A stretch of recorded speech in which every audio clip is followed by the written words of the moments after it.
संभाजी महाराज के ऊपर जितने भी अत्याचार किए ना, वो औरंगजेब ने नहीं किए। उसके दिमाग में जो अल्लाह था, जो मोहम्मद था, अल्लाह ने अत्याचार किए हैं। इतनी बड़ी बात मत करिए, बवाल मच जाएगा। मचने दीजिए बवाल। हम तो ये सच्चाई को जब तक स्कूल कॉलेजों में नहीं पढ़ाया जाएगा तब तक ये गंद दिमाग से निकलेगा कैसा कि ये कम्युनिटी अमन पसंद कम्युनिटी है। एक झूठ बोलना सिखाया गया स्कूल से, क्या कि आतंकवाद का कोई मजहब नहीं होता। एकदम दिल में मतलब एकदम उमंग उत्पन्न हो गई हमारे। अकबर तो महान था, औरंगजेब तो महान था। फिल्म की स्क्रिप्ट को जो डायरेक्टर है उठाकर उसने बर्बाद कर दिया। कैसे? फिल्म में डायलॉग्स एकदम बकवास डाले। फिल्म में कूट कूट कर झूठ बोला गया है। हिम्मत है तो ये बनाए ना, जो मोहम्मद और आयशा ने शादी की थी 6 साल की, जो जबरदस्ती शादी की थी, उसके ऊपर फिल्म बना के दिखाया आमिर खान। बकवास एकदम, बिल्कुल सनातन धर्म की लड़ाई थी वो, सनातन धर्म की इस्लाम के विरुद्ध लड़ाई थी। औरंगजेब ने इतनी प्रताड़ना दी छत्रपति संभाजी महाराज को, उसके बाद भी संभाजी महाराज पे एक रोड का नाम नहीं है, पर औरंगजेब के नाम पे रोड बन जाती है। इसको कैसे देखते हैं? ये चाटुकारिता, ये मुस्लिम तुष्टीकरण, केवल मुस्लिमों को वोट का आधार बनाए रखने, उनको विकसित नहीं करना है। उनको केवल और केवल अपना वोट का आधार बनाए रखना ताकि सत्ता में हम बने रहें और अंदर खाने से हम उनकी मदद करते रहें। कुछ तो मुस्लिम भी बोल रहे हैं कि भैया बढ़ा चढ़ा के दिखा रहे हैं। नहीं बोलते हैं, उनको जब उनके इतिहास को उन्होंने बीच में लोगों ने बता दिया कि बहुत महान थे, तो उनको भी लगने लगा कि हमारे नेता महान थे। जबकि कैसे महान हो गए?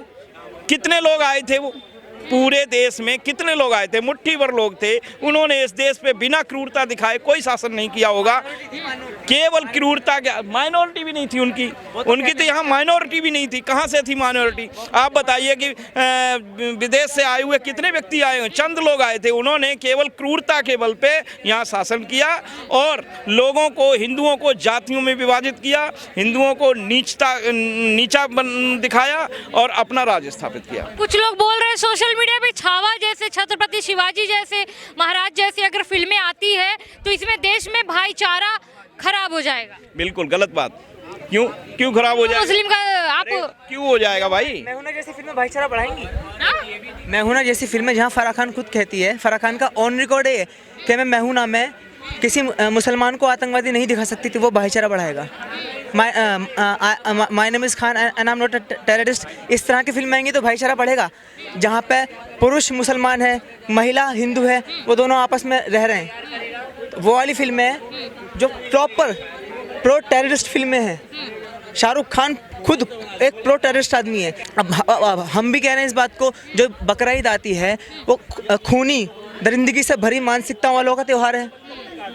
सुप्रीम कोर्ट मर गया अब है। अच्छा, छावा देख ली आपने? हाँ देख ली। कैसी लगी आपको फिल्म? देखिए, विकी कौशल का परफॉर्मेंस तो बहुत अच्छा है। उतना बढ़िया तो नहीं है जैसा उरी में था, लेकिन फिर भी बहुत अच्छा है। लेकिन फिल्म की स्क्रिप्ट को जो डायरेक्टर है उठाकर उसने बर्बाद कर दिया। कैसे? फिल्म में डायलॉग्स एकदम बकवास डाले हैं। लास्ट का जो डायलॉग है, और अजय देवगन का जो वॉइस ओवर दिखाया उसमें भी यही कहता है कि ये किसी धर्म के विरुद्ध लड़ाई नहीं थी। नहीं, इस्लाम और सनातन धर्म की आपस में लड़ाई ही थी। वो फिल्म में कूट कूट कर झूठ बोला गया है। क्या झूठ बोला गया? जो औरंगजेब बना में दिखाया अक्षय खन्ना, उनके मुंह से ये बुलवाता हुआ दिखाया कि हमारी तरफ आ जाओ, अपना धर्म बदल लो। बदले में जो संभाजी महाराज होते हैं वो कहते हैं कि तुम हमारी तरफ आ जाओ, अपना धर्म भी बदलना नहीं पड़ेगा। असल में क्या कहा था उन्होंने? औरंगजेब जब भी उनके ऊपर अत्याचार कर रहा था, चाहे उनके नाखून निकाल रहा हो, उनकी आंखें निकाल रहा हो, उनके शरीर से मांस निकाल रहा हो, हर एक अत्याचार के साथ वो कह रहा था इस्लाम कबूल हो। और संभाजी महाराज कह रहे थे शंभू 1000 बार मरेगा, 1000 बार जिएगा, लेकिन सनातन नहीं छोड़ेगा। इनफैक्ट लास्ट में औरंगजेब ने यहाँ तक भी कहा कि हमारी तरफ आ जाओ, ऐश और आराम से तुम्हारी ज़िंदगी भर देंगे। तो उन्होंने ये कहा था जुबान निकल जाने के बाद भी कि अगर औरंगजेब अपनी बेटी भी दे देगा ना, तब भी सनातन धर्म को नहीं छोड़ूंगा। दिखाया फिल्म में ऐसा। ये क्या है? ये सेक्युलरिज्म की वायरस से भरी सुई लगाई गई है फिल्म के अंदर। जब सेक्युलरिज्म की सुई होती है ना, वो फिल्म में लगा दी गई। क्यों लगा दी गई? क्योंकि उनको ऐसा लग रहा है कि जो हिंदू हैं वो अपनी आइडेंटिटी को पहचान रहे हैं, अपने देश को। अब जैसे मैं हूँ, मेरा देश क्या है? मेरी भारत माता, मेरा भारत देश सनातन धर्म है। मैं सनातन धर्म को अपना देश मान के चलता हूँ। तो उनको इसी बात का खतरा हो रहा है कि हिंदू अपने देश को पहचान रहे हैं। इनका बेवकूफ़ बनाओ इस तरह की फिल्में लाकर। हिम्मत है तो ये बनाए ना, जो मोहम्मद और आयशा ने शादी की थी 6 साल की, जो जबरदस्ती शादी की थी, उसके ऊपर फिल्म बना के दिखाया आमिर खान। अगर वाकई में आमिर खान बहुत बड़ा परफेक्शनलिस्ट है, उसके ऊपर फिल्म बना के दिखाए ना, हलाला के ऊपर फिल्म बना के दिखाए। फिल्म का फेवरेट डायलॉग कौन सा लगा? देखिए आपको पसंद नहीं आई? देखिए वही तो मुझे फिल्म का जो सबसे अच्छा डायलॉग एक ही लगा, हिंद स्वराज। बाकी सारे डायलॉग बकवास है फिल्म के। स्पेशली फिल्म में अजय देवगन भी बोल रहा है कि किसी धर्म के खिलाफ लड़ाई नहीं थी, वो भी हाँ voice Ajay Devgan voice overs में नहीं, स्टार्टिंग में ही बोल रहा है अजय देवगन, वॉइस ओवर में बोल रहा है वो। बकवास है एकदम, बिल्कुल सनातन धर्म की लड़ाई थी वो, सनातन धर्म की इस्लाम के विरुद्ध लड़ाई थी वो, बिल्कुल स्पष्ट है। उनकी खुद की किताबें पढ़ लो, विश्वास पाटिल जी का उपन्यास है, पूरा का पूरा नॉवल है छावा करके ही, उसको पढ़ लो पूरा का पूरा। छत्रपति शिवाजी की बुक्स पढ़ लो, जो संभाजी महाराज थे उनकी बुक्स पढ़ लो। उस औरंगजेब के मरने के बाद में मराठों ने किस तरह से जो मुगल किंगडम था या इस्लामिक किंगडम था उसको ख़त्म किया है, और उसके बाद जब यहाँ पे अंग्रेज़ उनसे लड़े मराठों से। तो लगता है कि ऐसी फिल्में बनने के बाद अब हिस्ट्री में ऐड होना चाहिए छत्रपति शिवाजी के बारे में या छत्रपति संभाजी महाराज के बारे में। मुझे नहीं लगता हमारी मोदी सरकार ये करना चाह रही है, क्यों मुझे नहीं लगता। क्यों नहीं करना चाहिए? पिछले इलेक्शन जो 2014 के इलेक्शन थे, हम तब से सुनता रहे कि सिलेबस चेंज करेंगे, सिलेबस चेंज करेंगे। 4 लाइनें चेंज करने से सिलेबस चेंज हो जाता है? यूपीएससी में भी यही गंदगी पढ़ाई जाती है। जो यूपीएससी एस्पिरेंट होते हैं वो बाद में पॉलिसी मेकर्स बनते हैं, ब्यूरोक्रेसी के अंदर वही बैठते हैं। पूरे के पूरे पार्लियामेंट में सेक्रेटरी होता है, पूरा का पूरा सचिवालय होता है, वही पॉलिसीज़ बनाते हैं। मंत्री तो सिर्फ केवल उस पर साइन करते हैं। ये बताइए मैं कुछ गलत बोल रहा हूँ? जब वहाँ पर बैठा हुआ एक यूपीएससी एक एस्पिरेंट या ऑफिसर वहाँ पर बैठा हुआ इस बात को दिमाग में लेके बैठेगा कि अकबर तो महान था, औरंगजेब तो महान था, तो उसकी देश के लिए लॉयल्टी रहेगी? बताइए मुझे। हमारे देश के अंदर एक मामूली सा झंडा उतारने पे एक हिंदू को गोली मार दी जाती है, उस पर अदालत तो कुछ करती हैं? नहीं करते। अच्छा, अक्षय खन्ना की एक्टिंग कैसी थी? औरंगजेब के रोल में थे वो। देखिए एक्टिंग तो अक्षय खन्ना की खैर विकी कौशल के मुकाबले भी टू बी ऑनेस्ट अच्छी थी, लेकिन औरंगजेब जिस लेवल का दरिंदा था उस लेवल की दरिंदगी उनके कैरेक्टर में दिखी नहीं। जिस लेवल का आतंकवाद, अल्लाहवादी आतंकवाद उसके दिमाग के अंदर, देखिए संभाजी महाराज के ऊपर जितने भी अत्याचार किए ना वो औरंगजेब ने नहीं किए। उसके दिमाग में जो अल्लाह था, जो मोहम्मद था, अल्लाह ने अत्याचार किए हैं। इतनी बड़ी बात बवाल मच जाएगा। मच नहीं दीजिए बवाल। हम तो ये सच्चाई को जब तक स्कूल कॉलेजों में नहीं पढ़ाया जाएगा तब तक ये गंद दिमाग से निकलेगा कैसा कि ये कम्युनिटी अमन पसंद कम्युनिटी है। एक बात बताइए, आतंकवाद को सपोर्ट करने के लिए मुझे स्कूल से पढ़ाया गया है, एक झूठ बोलना सिखाया गया स्कूल से, क्या कि आतंकवाद का कोई मजहब नहीं होता, आतंकवाद का कोई मजहब नहीं होता। शाहरुख खान भी यही बोलता है, सब ये बोलता है, लेकिन दिग्विजय सिंह को तो आतंकवाद का कलर तो दिख गया था। क्या बोला था दिग्विजय सिंह ने? सेफरन टेरर, भगवा आतंक। हमसे बचपन से यही झूठ बोलना सिखाया गया कि आतंकवाद का मजहब नहीं है, तो साले को वो भी दिख गया, मजहब भी दिख गया। अच्छा, मूवी की रेटिंग की बात करें तो 10 में से कितनी रेटिंग देंगे? देखिए स्क्रिप्ट को, डायलॉग्स को, डायरेक्शन बकवास है, डिस्गस्टिंग है, लेकिन परफॉर्मेंस स्पेशली विकी कौशल जो हमारे विकी कौशल अक्षय खन्ना, उनके परफॉर्मेंस को मैं दूंगा कम 7। और रश्मिका की? रश्मिका का परफॉर्मेंस तो देखिए, जो संभाजी महाराज की जो पत्नी थी वो केवल उनकी पत्नी नहीं थी, वो एक महारानी थी। उनके पास अपनी राजकीय मोहर थी। फिल्म में दिखाया गया है, उनको सिर्फ एक पत्नी की तरह दिखा के छोड़ दिया, उनका महत्व ही खत्म कर दिया फिल्म के अंदर। बताइए मुझे, एक रानी नहीं तो एक शेरनी थी। अच्छा, बहुत लोग बोल रहे हैं कि जो फिल्म है आप 3 घंटे में या 2.5 घंटे में पूरा हिस्ट्री को नहीं दिखा सकते, इस पे एक वेब सीरीज बननी चाहिए। सुनिए, फिल्म के जो राइटर्स हैं, जो डायलॉग राइटर्स हैं, और एक बात बताइए मुझे, AR रहमान नशा खाकर म्यूजिक बना रहा था, इसका ड्रग्स खा के म्यूजिक बना रहा था। एक बात बताइए, जोधा अकबर के लिए उसने कैसा म्यूजिक बनाया था? बेहतरीन एक्सीलेंट लेवल का म्यूजिक था वो। तो ये पक्षपात नहीं है? दिमाग में ही पक्षपात घुसा हुआ इन लोगों का। एकदम कचरा म्यूजिक बनाया है AR रहमान ने, एकदम गंदगी से भरा हुआ म्यूजिक तो एकदम बकवास था इस फिल्म का। AR रहमान को चप्पलों से मारना चाहिए। I'm sorry मैं इस बात को बोलूँगा, AR रहमान ने जो म्यूजिक बनाया इस फिल्म के लिए, मुझे लगता नहीं उसने बनाया। उसके पास जो कोई छोटा सा टुच्चा मुच्चा सा कुछ सीखने वाला लड़का आता होगा ना, उसने उसको कह दिया तू बना ले, या कोई बकवास म्यूजिक पड़ा हुआ होगा वो उठा के दे दिया इस फिल्म में डाल दो, क्योंकि टाइम पास मूवी है, हमें तो वैसे भी दिखाना है कि हम कोई मूवी बना रहे हैं किसी के ऊपर। वैसे भी उनके लिए संभाजी महाराज की कोई रिस्पेक्ट तो है नहीं, वो कोई इंपॉर्टेंस ही नहीं समझते मराठा एम्पायर को। क्यों? क्योंकि मराठा एम्पायर देश के स्वतंत्रता के लिए लड़ रहा था। क्या नाम है आपका? हर्ष।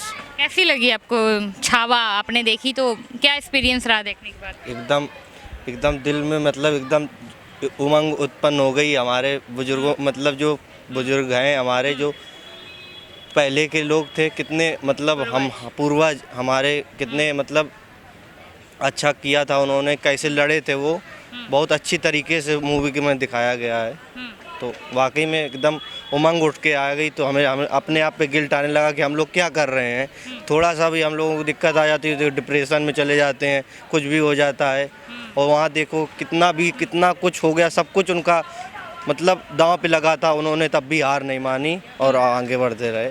तो यही सीखना चाहिए हमको, तो यही लगा।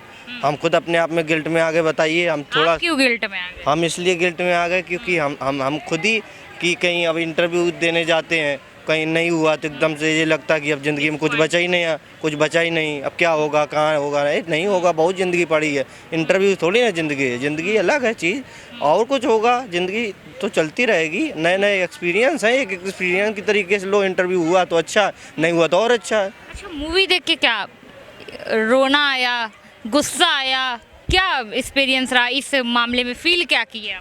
वीर रस की उत्पत्ति हुई एकदम देख के। एकदम हाँ, बहादुरी। बहादुरी। हाँ, और विक्की कौशल की एक्टिंग कैसी लगी? कितना एक नंबर। ढल पाए वो छावा के रोल में? बिल्कुल, मतलब उन्होंने जितना मतलब उनको लग ही नहीं रहा था, तो हमें तो विक्की कौशल उसमें नजर ही नहीं आ रहे थे, हमें तो वही नज़र आ रहे थे। बिल्कुल सच में बहुत अच्छी, हाँ सबसे अच्छी मतलब एक्टिंग की उन्होंने। कहा जाता है कि नहीं लग रही थी वो, एकदम ऐसा लग रहा था बिल्कुल जैसे किरदार वो जी निभा रहे रहे, हाँ हो, जी रहे हैं, जी हाँ। और औरंगजेब के रोल में थे अक्षय खन्ना, उनकी एक्टिंग कैसी लगी? कितना मैच कर पाए औरंगजेब से? उन्होंने भी अच्छी एक्टिंग की है, सबकी एक्टिंग तो अच्छी लगी हमको। तो बिल्कुल लग रहा था बिल्कुल वही उस परफेक्ट में चले गए हैं, उसी एरा में चले गए हैं, ऐसा लग रहा था मूवी में देख के। तो अच्छी एक्टिंग सभी ने की है, अच्छी की है। सभी ने हाँ। अच्छी एक्टिंग की है। हाँ। अगर रेटिंग की बात करें तो एक्टिंग को कितना रेट करेंगे आप विक्की कौशल के, और मूवी को कितना रेट करेंगे 10 में से? 10 में से 10 ही है, दोनों अच्छी है। मूवी भी बहुत अच्छी है और एक्टिंग भी बहुत ही अच्छी, तभी तो मूवी अच्छी बन पाई जब एक्टिंग अच्छी है। तो उसमें कोई फ़र्क नहीं है, दोनों बात जो कह रहे हैं वो एक ही बात है आपकी। कहा जा सकता है कि विक्की कौशल की अब तक की बेस्ट मूवी रही हो सकता है इससे और अच्छी बना दे मूवी। ये तो अभी तक की ये तो best लग अगर रही ये कहना है तो ये तो गलत हो गया ना उनके लिए। अब तक के लिए तो हाँ अच्छी रही है। हाँ। हाँ, और वो भी पहले भी अच्छी बनाते रहे हैं। अब ये है कि मूवी भी अच्छी थी, स्टोरी भी अच्छी थी, तो कह सकते कि बहुत अच्छी उन्होंने अदाकारी की। लेकिन अदाकार तो बोर नहीं हुए? नहीं, बिल्कुल नहीं। कहा जाता है हिस्टोरिकल फिल्में ऐसा जो लग होती है रहा था- बोर होती है। हाँ, ऐसा लग रहा था कि बिल्कुल अभी तो आए, बड़ी जल्दी खत्म हो गई मूवी, मतलब इतना ऐसा लगा। मतलब लग रहा था हाँ। अभी और 1-2 घंटे चलनी चाहिए। मजा आ रहा था बहुत। मजा आ रहा हाँ। था। लास्ट के सीन कैसे लगे? कहा जाता है कि किताबों में बहुत लिखा है, पर पब्लिक जितना देख सकती है, सह सकती है, उतना ही दिखा रहे हैं फिल्मों में। हाँ, तो वही है कि ये मान लो कि बहुत कम ही दिखाया गया है। अब 2 घंटे 3 घंटे की मूवी में कितना ही दिखा सकते हैं आप। तो उनकी ज़िंदगी तो भाई, एक आदमी की औसतन ज़िंदगी 70 साल 80 साल तो होती है। 70-80 साल का 2 घंटे में कितना दिखाओ, कितना परसेंट हुआ? 0.% भी नहीं हुआ, 0.1 भाई। अच्छा, हमने ये देखी कि औरंगजेब ने कैसी प्रताड़ना दी छत्रपति संभाजी महाराज को, उसके बाद भी आपको लगता है कि रोडों के नाम छत्रपति संभाजी के नाम पे होना चाहिए था, महाराज के नाम पे, या औरंगजेब के नाम पे होना चाहिए था? अब ये तो बिल्कुल गलत बात तो है ही है कि अभी भी देखिए कि अंग्रेज हमारे ऊपर राज करके चले गए। अभी भी अंग्रेज़ों के नाम पे कितने स्मारक हैं, स्कूल हैं, कॉलेज हैं, सड़कें हैं। वैसे ही मुग़लों के नाम पे भी हैं। तो गलत तो है ही ये। हमारा पहचान किससे है भाई? हमारी पहचान तो सनातन से है, या हमारी पहचान चंद्रगुप्त मौर्य से है, अशोक से है, संभाजी महाराज से है, शिवाजी महाराज से है, छत्रपति साहू जी महाराज से है। इनसे है ना पहचान, महाराणा प्रताप से है। हमारी पहचान अकबर से तो नहीं है ना, अकबर से तो नहीं ही है। अच्छा, इससे पहले आपने संभाजी महाराज का नाम सुना था, कहीं पढ़ा था? बिल्कुल बिल्कुल। इनके आगे की और जो पूर्वज हैं उनके बारे में आप कभी कुछ जान पाए या किताबों में ये पढ़े है कि हैं? पूर्वज इतना नहीं सुना, लेकिन हम पढ़ते थे, जानकारी रखते हैं और था पता, इतना तो पता है। लेकिन ये है कि अभी 2-4 साल ही से पता चला है इन सब के बारे में। इसके पहले तो कम ही पता चल रहा था। अच्छा, अकबर के बारे में कब पता चला था? अकबर के बारे में तो सबको पता ही है। लगभग 4-5 क्लास में ऑलमोस्ट सबको पता चल जाता है। अकबर, बाबर, औरंगजेब। बाबर, हुमायूं, अकबर, जहांगीर, शाहजहां, औरंगजेब, सबका तो नाम पता है। कितनी पीढ़ी होगी, 6-7 पीढ़ी, सबका नाम पता है हमको। बट जो कहा जाता है मराठा, उनके जो लेजेंड्स रहे हैं, उनके नाम हमें कब पता चले हैं? अब उनके हमें तो भाई अभी 4-5 साल, हाँ 4-5 साल से हम जो हमारे मराठा सम्राट रहे हैं उनके हम नाम जान पाए। इससे पहले अकबर बिरबल के नाम सबने जाने होंगे, ऑलमोस्ट 4-5 क्लास में सब पढ़ लेते हैं। तो लगता है कि अब किताबों में भी थोड़ी बहुत बदलाव की ज़रूरत है। आप मुगल पढ़ाइए, बस साथ में मराठा सम्राट और सनातन के भी जो भी लेजेंड्स हैं उनके बारे में सबकी हिस्ट्री जो है वो बिल्कुल हिस्ट्री होनी चाहिए, सबकी पढ़ाई ये नहीं है भाई जो जिसने जैसा किया उसको उसी तरीके से प्रस्तुत करें। अब जैसे वो क्या नाम था, चंगेज खां एनसीईआरटी में क्या लिखा है, असंख्य पुत्रों के जनक। अबे ये क्या असंख्य पुत्रों के जनक, कैरेक्टरलेस इंसान था, कितना घटिया इंसान था, और आप इस तरीके से एनसीईआरटी में दिखा रहे हैं असंख्य पुत्रों के जनक। जैसे जनक कौन होता है, पिता मतलब किस तरीके से आप बता रहे हैं। उसने ज़बरदस्ती किसी का रेप किया, बलात्कार किया, फेंक दिया अपना उसको ये लगता था कि हमको अपना पूरा जो विश्व है हमारी ही संतान हो, वो इस तरीके से सोच रखता था। तो कितना घटिया इंसान था। आप उसको घटियापन को उसके सीधा कैरेक्टर पे रखना चाहिए कि इतना घटिया इंसान था, इतना अभद्र इंसान था, इतना खतरनाक इंसान था, बलात्कारी इंसान था, इस तरीके से उसको पेश करना चाहिए। आप इस तरीके से पेश कर रहे हैं असंख्य पुत्रों के जनक, बिल्कुल ऐसे ही लाइन लिखी है, हल्का फुल्का हो सकता है मैच, लेकिन जनक लिखा है, उसमें जनक भी लिखा है, असंख्य पुत्रों के जनक चंगेज खां। ये तो गलत है ना भाई, आपको भी लगता होगा, आप ना बताइए गलत है कि नहीं है। नहीं गलत है, हाँ वैसे पेश होना चाहिए। अब छावा आ गई है, आज की यंग जनरेशन ऐसी फिल्में पसंद करेंगी जो हिस्टोरिकल होगी, ये love affair, extra marital affair, ये सब ज़्यादा पसंद करेंगी। अब देखिए ये तो डेमोक्रेटिक कंट्री है और लोकतंत्र पे हमें पूरा विश्वास है। सबका अपनी अपनी इच्छा है कौन सी क्या देखना चाहता है, लेकिन हमको ये है कि हर प्रकार को देखना चाहिए, अच्छी चीज़ है। लेकिन हाँ बिल्कुल बननी चाहिए। हमें तो हम कहा कि हमें बिल्कुल ये लगा कि अभी 5 मिनट पहले आए हैं, ऐसे ही लगा बिल्कुल हमको, तो बिल्कुल बननी चाहिए, अच्छा लगा देख के। अच्छा, लेकिन युवा जनरेशन को क्या कहेंगे इस फिल्म के बारे में? उनको ये फिल्म देखने, हाँ आप भी युवा हैं, मैं भी युवा है, बट जो हमारे व्यूअर्स हैं उनको आप क्या बोलना चाहेंगे? उनको ऐसी फिल्में देखने आना चाहिए थिएटर में? बिल्कुल आना चाहिए और दूसरी बात है कि ये गलत है जो आपने कहा था उस पर पहले पॉइंट पे, ये तो आना ही चाहिए, अपनी हिस्ट्री को जानना चाहिए सब कुछ। और एक चीज़ और पॉइंट है कि जैसे आपने कहा कि लव अफेयर, लव बिल्कुल देखना चाहिए, लेकिन वल्गरिटी नहीं होनी चाहिए उसमें, वल्गरिटी गलत है। आजकल की फिल्में आपको लगती है कि मतलब आप पेरेंट्स के साथ बैठ के देख सकते हैं? छावा को अगर हटा दे तो इसके अलावा और कोई आप फिल्म उठा लीजिए, लगती है कि आप हस्बैंड ये मम्मी पापा के साथ बैठ के, पूरी फैमिली के साथ बैठ के आप देख सकते हो? बिल्कुल नहीं देख सकते। तो यही तो मैं बोल रही हूँ कि लव अफेयर ही लोग ज़्यादा पसंद करते हैं। लव अफेयर होनी चाहिए, लेकिन लव तो प्यार तो बहुत अच्छा शब्द है, उसको आप गलत तरीके से इंटरप्रेट कर दे या कुछ कर दें तो गलत है ना। प्यार तो सब कोई करता है, हम अपने मम्मी पापा से प्यार करते, बहन से प्यार करते, ज़रूरी है कि मतलब और जो प्रेम का भी प्यार होता है वो अच्छा भी होता है। ऐसा थोड़े जो है कि प्यार का मतलब एकदम बलात्कार की तरीके से पेश कर दिया जा रहा है आज की जनरेशन को कि प्यार मतलब क्या, प्यार मतलब अच्छी चीज़ है, बहुत अच्छी चीज़ है। आप ऐसे कैसे मतलब ये क्यों बोल रहे हैं कि गलत तरीके से पेश किया जा रहा है प्यार को? अब देखो ना दिखाया कैसे जा रहा है। अभी वो क्या नाम आई, एनिमल मूवी आई, उसमें क्या कह रहा था वो रणवीर कपूर कि मेरे जूता चाट।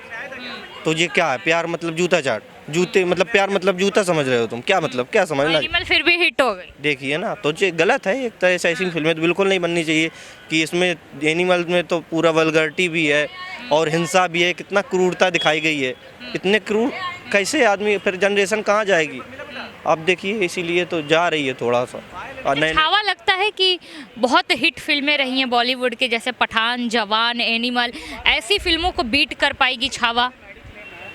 बिल्कुल कर सकती है और कर भी रही है, लेकिन अब उतना नहीं कर पाएगी जैसे वो ज़्यादा एकदम ब्लॉकबस्टर चली जाती हैं। लेकिन इनको प्रमोट भी उतना नहीं किया जा रहा है, छावा को कम प्रमोट किया गया। जैसे दिन एनिमल को हुआ, जो सब हर प्लेटफॉर्म पे जाके प्रमोट भी किया गया, उनको बहुत पैसा भी लगाया गया उसमें, छावा में उतना नहीं लगाया गया। तो जाहिर सी बात है थोड़ा तो कम। कहीं पे रोए आप? नहीं, हम थोड़ा वैसे इंसान है कि रोना होना नहीं, लेकिन इमोशनल हो जाता है, अंदर से लगता है कि आंसू नहीं निकलते हमारे।